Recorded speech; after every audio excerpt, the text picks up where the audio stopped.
Students of class 4th, today we will study Hindi पाठमाला chapter 5 पड़ोसी देश नेपाल।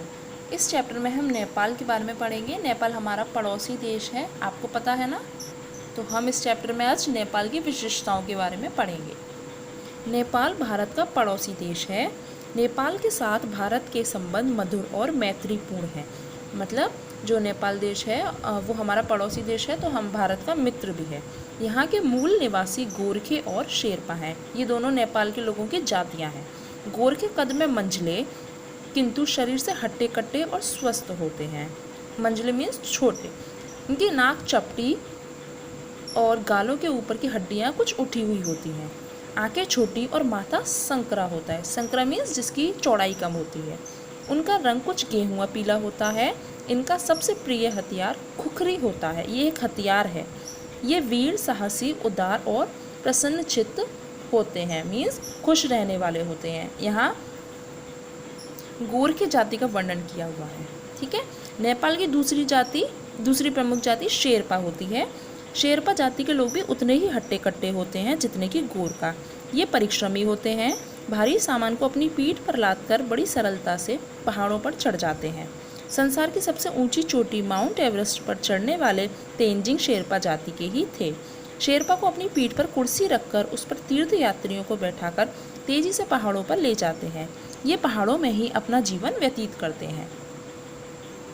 निचले क्षेत्रों में रहने वाले नेपालियों के घर बांस और लकड़ी के बने होते हैं। किसके बने होते हैं? बांस और लकड़ी के। ऊंचे पहाड़ी क्षेत्रों में पत्थर के मकान बनाए जाते हैं, किंतु उनकी छतें स्लेट की बनी होती हैं। तराई वाले इलाकों में रहने वाले घास के मैदान और कहीं कहीं घने जंगल पाए जाते हैं। इन जंगलों में बांस, बबूल, सौगान, सागौन आदि के पेड़ मिलते हैं। यहाँ शेर, भालू, हिरन, गैंडे, भेड़िए आदि जानवर पाए जाते हैं। पेड़ों से इमारती लकड़ी, गोंद, शहद आदि पदार्थ प्राप्त होते हैं।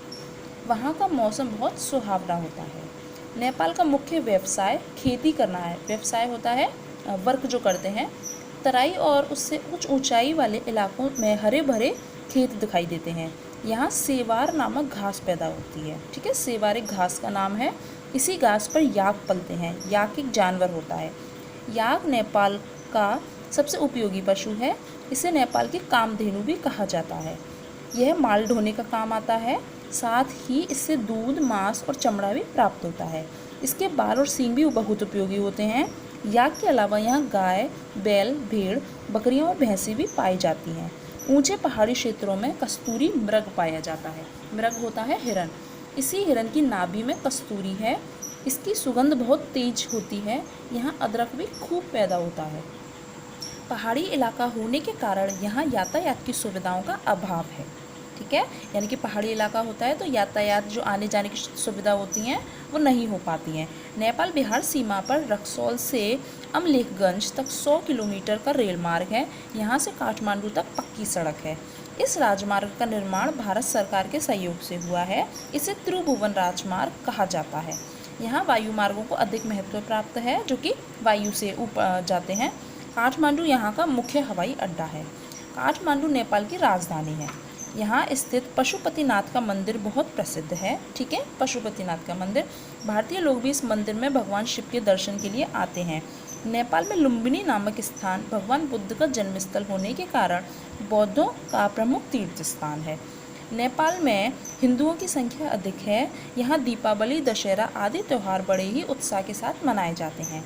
नेपालियों और भारतीयों के रहन सहन, सभ्यता, परंपरा आदि में भी काफ़ी समानता पाई जाती है। वो हमारे समान होते हैं भारतीय लोगों के जैसे। भारत और नेपाल दोनों ही एक दूसरे के पड़ोसी और मित्र देश हैं।